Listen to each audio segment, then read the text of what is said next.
Salut tout le monde. Aujourd'hui je reviens avec une nouvelle vidéo. C'est le tag de BabyNet 2009 sur les bouquins qu'on a lus et qu'on a adorés. Je voulais faire ce tag depuis longtemps, mais j'ai pas eu le temps, ouais je sais. Je dis tout le temps ça, mais bon. Le premier livre que j'ai lu, c'est les Harry Potter. C'est un livre assez culte, c'est un peu cliché de dire ça, mais c'est vrai, c'est un de mes livres préférés. Ce qui est intéressant en fait avec ces bouquins, c'est que on voit vraiment le parcours d'Harry à travers les années. Et comme la plupart des gens, au début, dans l'enfance, on voit tout est beau, tout le monde est gentil, tout le monde, on est assez naïf et on a beaucoup d'espoir par rapport au monde dans lequel on vit. Puis petit à petit, les livres s'assombrissent, deviennent plus tristes. À un moment donné, j'ai trouvé que c'était plus vraiment des livres pour enfants. Peut-être que J.K. Rowling a fait ça exprès parce qu'à mesure que les enfants qui avaient commencé les livres grandissaient, ils grandissaient aussi avec le personnage. C'est vraiment des livres super intéressants. Et puis aussi, il faut savoir qu'il y a pas mal de parallèles qui sont faits avec la vie réelle. Il y a certaines personnes qui analysent les détraqueurs, donc les gens qui sont contre les moldus et qui essayent de contrôler la terre et tout ça, qui analysent ça comme un peu les nazis avec Hitler à son époque. Franchement, c'est super intéressant et je pense que si vous avez jamais lu les bouquins, même à cet âge-là, si vous êtes adulte, vous pouvez les commencer et vraiment les aimer. Ensuite, il y a le livre Noces indiennes de Sharon Maas.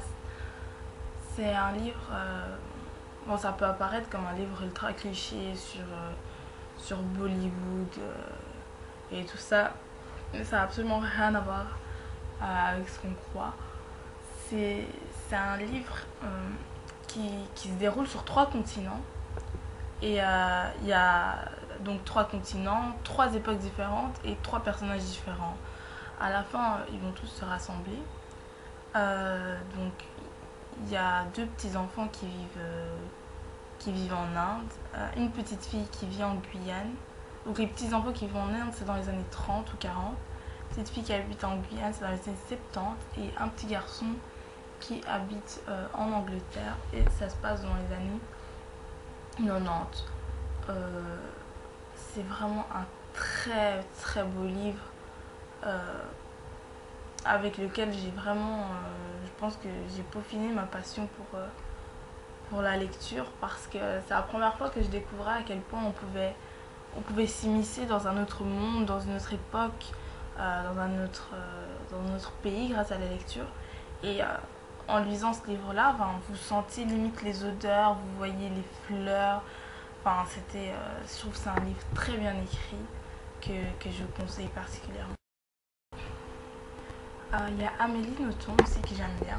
En fait, j'ai une relation d'un peu amour-haine avec ces bouquins parce que je les trouve trop courts, parfois trop faciles et tout ça, mais il y a un livre en particulier dont je voulais vous parler. C'est le livre Antechristia. Je reconnais que j'ai dû un petit peu rechercher de quoi il parlait parce que je savais que j'avais aimé le livre, mais j'avais un peu oublié l'histoire. En gros, ce sont 2 jeunes filles qui se rencontrent à l'université à Bruxelles. Elles ont toutes les 2 16 ans, donc elles sont très jeunes et les 2 sont très différentes. Il y a une jeune fille très calme, très solitaire, très renfermée sur elle-même, et l'autre fille qui est assez solaire, qui est débordante de vie et tout ça. Elles se rencontrent et elles vont très vite se lier d'amitié. Au départ, on peut penser que c'était intéressant de voir ces contrastes et qu'elles allaient pouvoir s'enrichir l'une de l'autre. Mais malheureusement, petit à petit, Krista devient jalouse de Blanche et de sa vie. Et elle va un peu tout faire pour si on veut, détruire le peu d'estime d'elle-même que Blanche avait. Je trouve que c'est intéressant parce que je pense que les relations abusives peuvent aussi se retrouver dans l'amitié. Il y a certaines personnes qui ont tendance à vouloir vous descendre, peut-être par jalousie.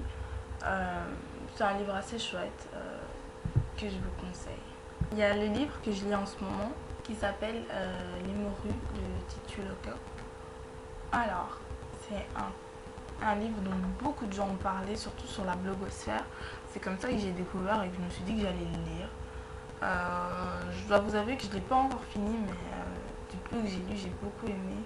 C'est un livre qui se lit assez facilement, qui est assez simple, mais qui est tout de même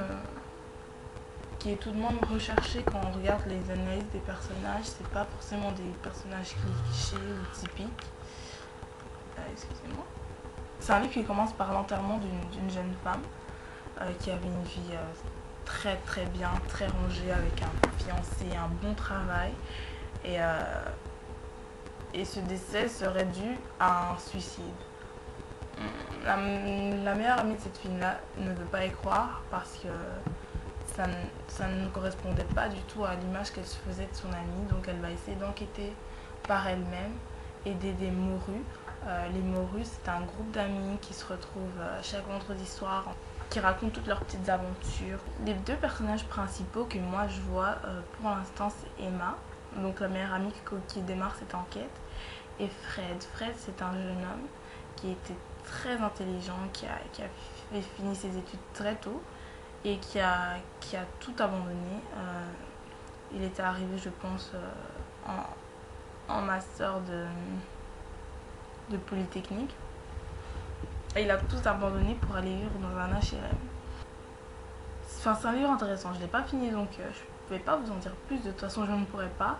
À vous de faire vos recherches, mais c'est un chouette livre.